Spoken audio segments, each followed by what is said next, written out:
अस्सलाम वालेकुम वरहमतुल्लाह। नमाज में कब कब आऊज़ बिल्लाह और बिस्मिल्लाह पढ़ी जाती है और आऊज़ बिल्लाह और बिस्मिल्लाह पढ़ने का हुक्म क्या है?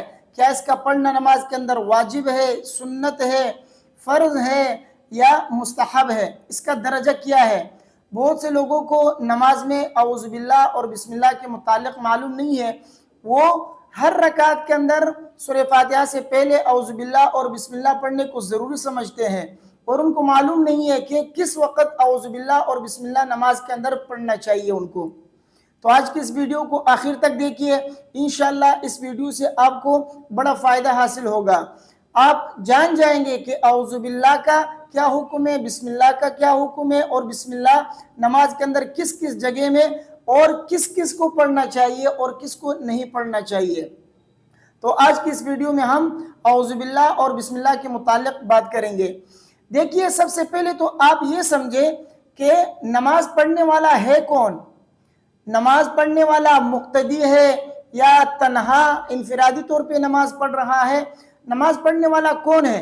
अगर मुक्तदी है तो फिर इसके लिए अलग हुक्म है। अगर नमाज पढ़ने वाला तन्हा नमाज पढ़ने वाला है या इमाम है तो फिर उसके लिए अलग हुक्म होता है। तो हम सबसे पहले तो बात ये करते हैं कि मुक्तदी की बात करते हैं कि मुक्तदी के लिए औज़ु बिल्लाह और बिस्मिल्लाह उसको पढ़ना चाहिए, नहीं पढ़ना चाहिए और किस वक़्त उसको पढ़ना चाहिए। देखिए, सबसे पहले तो आप ये ज़हन में बिठा लें, मुक्तदी के लिए क़िराअत करने का हुक्म नहीं है। मुक्तदी चूँकि इमाम के पीछे खड़े होकर नमाज पढ़ता है तो उसके लिए इमाम के पीछे क़िराअत करना नहीं है। और औज़ु बिल्लाह और बिस्मिल्लाह जो है ये क़िराअत के ताबे है, यानी जो शख्स क़िराअत करता है नमाज में तो फिर उसके लिए हुक्म यह है कि वो औज़ु बिल्लाह और बिस्मिल्लाह पढ़ ले। चूँकि मुक्तदी क़िराअत नहीं करता नमाज में, इमाम के पीछे वो खामोश खड़ा होता है, उसके लिए औज़ु बिल्लाह और बिस्मिल्लाह का पढ़ना नहीं है। वो सिर्फ तकबीर तहरीमा कहकर, अल्लाहु अकबर कहकर अपने दोनों हाथों को नाफ के नीचे बांध ले और उसके बाद सिर्फ और सिर्फ सुब्हानक अल्लाहुम्मा व बिहम्दिका व तबारक अस्मुका व तआला जद्दुका व ला इलाहा गैरुक, यहाँ तक पढ़कर मुक्तदी खामोश रहेगा। यानी सिर्फ और सिर्फ मुक्तदी सना पढ़ेगा। जैसे सना पढ़ ले उसके बाद मुक्तदी खामोश रहेगा, औज़ु बिल्लाह और बिस्मिल्लाह बिल्कुल नहीं पढ़ेगा। इसी तरह सूरह फातिहा वगैरह किसी चीज़ की तिलावत नहीं करेगा, सिर्फ और सिर्फ सना पढ़ेगा मुक्तदी। उसके बाद फिर रुकू में जाए तस्बीहात पढ़े, फिर सजदे में जाए तस्बीहात पढ़े।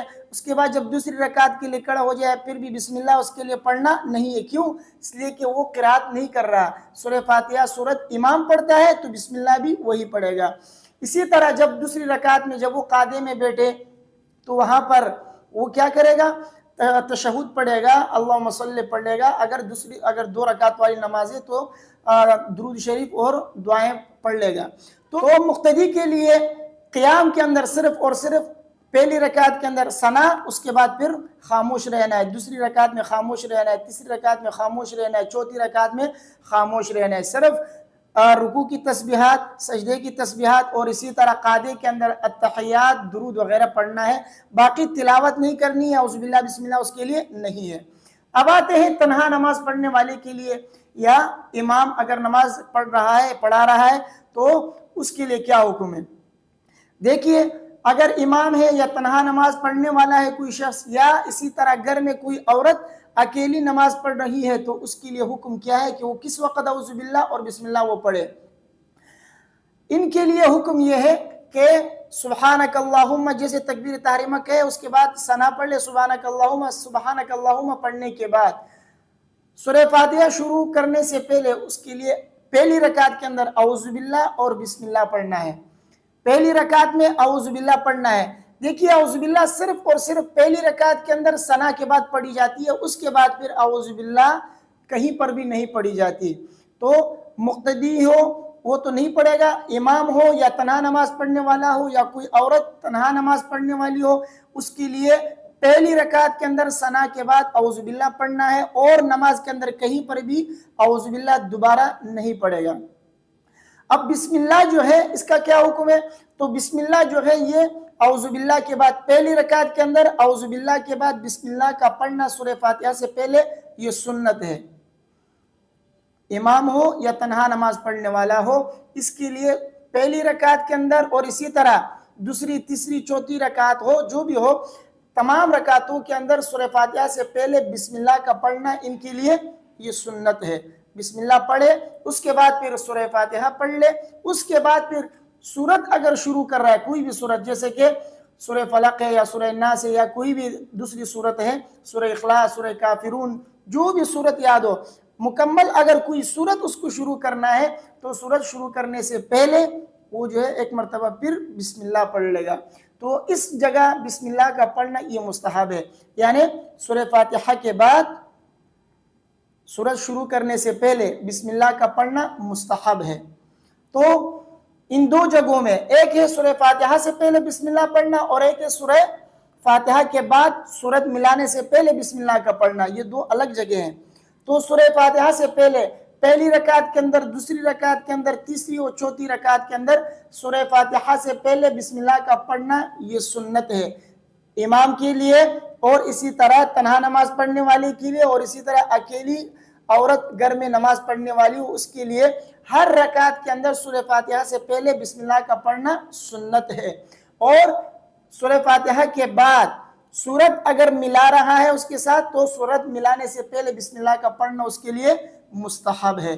اس کے علاوہ کہیں پر بھی التحیات شروع کرنے سے پہلے یا درود شریف شروع کرنے سے پہلے یا کوئی آخر میں دعا پڑھنے سے پہلے بسم اللہ نہیں پڑھی جاتی۔ بہت سے لوگ یہ غلطی کرتے ہیں کہ وہ جب قعدے میں بیٹھتے ہیں تو التحیات پڑھنے سے پہلے بھی بسم اللہ پڑھتے ہیں، اسی طرح درود شریف پڑھنے سے پہلے بسم اللہ، اسی طرح دعا پڑھنے سے پہلے بسم اللہ، تو یہ غلط ہے، یہ غلطی آپ نہ کریں۔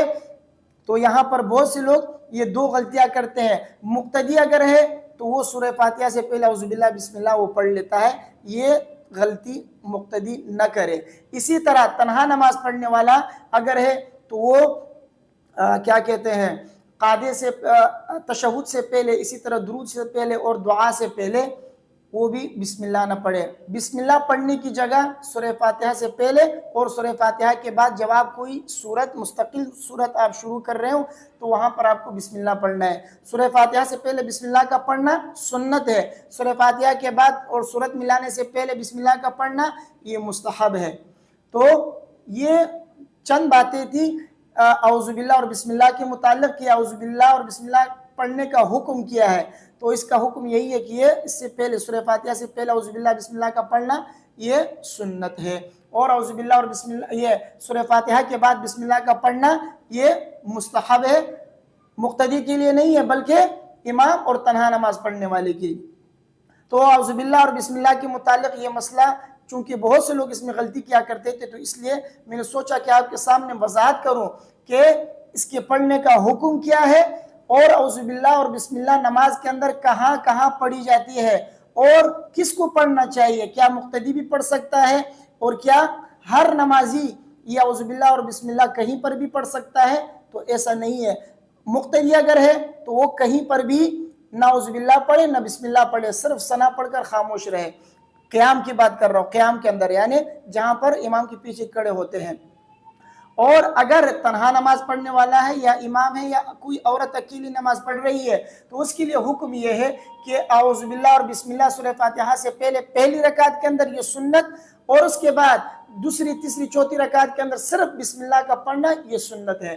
اور ہر رکعت کے اندر سورہ فاتحہ کے بعد اگر کوئی مستقل سورت اس کے ساتھ ملا رہا ہے تو سورت پڑھنے سے پہلے اس کو بسم اللہ کا پڑھنا مستحب ہے اس کے لیے۔ تو مجھے امید ہے کہ میری باتیں آپ کے سمجھ میں آ گئی ہوں گی۔ ویڈیو کو اپنے دوستوں کے ساتھ لازمی شیئر کیجئے، مجھے اپنے دعاؤں میں یاد رکھیے، اور اگر اس نماز کے اندر کوئی بھی مسئلہ آپ کے ذہن میں ہو اور کوئی سوال آپ کے ذہن میں ہو نماز کے متعلق یا اعوذ باللہ اور بسم اللہ کے متعلق تو آپ پوچھ سکتے ہیں، کمنٹ میں لکھ سکتے ہیں، میں انشاءاللہ اس کا جواب آپ کو دے دوں گا۔ السلام علیکم ورحمۃ اللہ۔